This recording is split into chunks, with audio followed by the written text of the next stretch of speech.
Ilhan Omar's response on the question of a reporter on the killing of the two Israeli embassy staffers, that was stunning, amazing to me.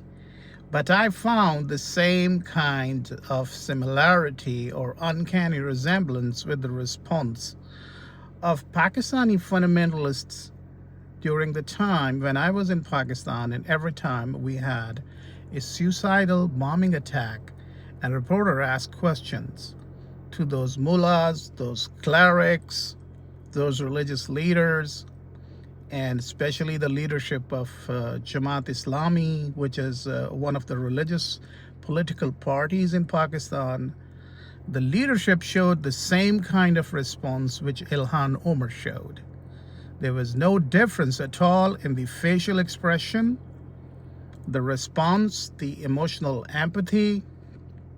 Everything was the same. So I found that there is a kind of a pattern which exists between these people who call themselves religious, or they are protecting the rights of a special kind of group of people. Ilhan Omar, I have been watching her for some time, and I have seen enough of those mullahs and radicals in Pakistan. And I see that there is a pattern which exists between them, and the pattern is very simple. When it happens to your people, you can simply say that it is something which is happening and should not be happening, and it is not good at all.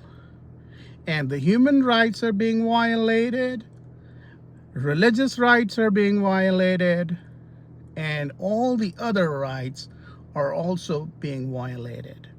But when it comes to the other group of people, you just act like it did not happen because it does not rhyme with your ideology. This brings me to a conclusion for the people.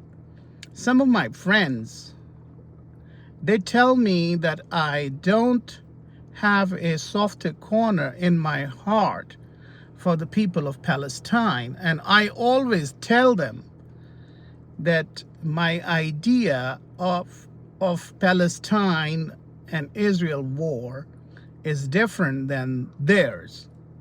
I think what Israel is doing to Palestinian civilians and kids and women, it's excessive, and it's not the right thing to do.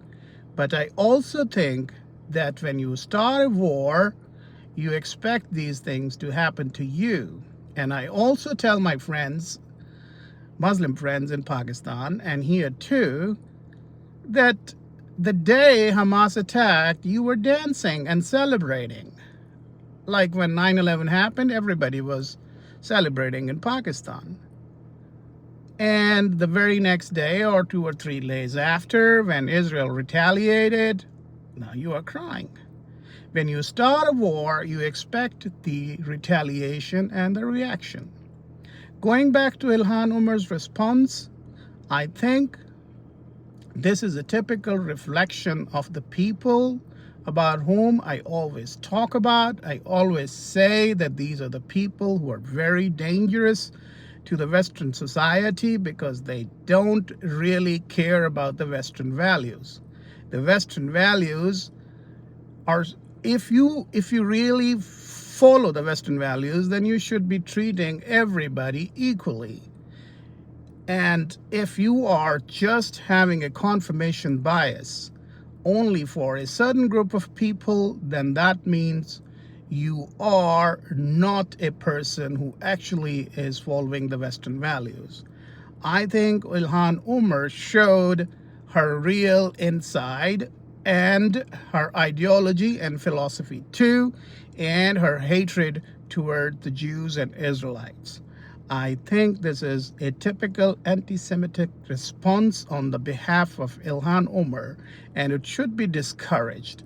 She, in a position where she's working can actually bring peace and harmony between the two different groups of people who have different ideologies. But I think she is one person who is trying to give more fuel and more oil to this fire by acting on the reaction that she's showing. The way she's reacting, her course of action, it is self-evident, it is self-explanatory that she wants to show the rest of the world that she actually doesn't care much what happened to those two innocent souls.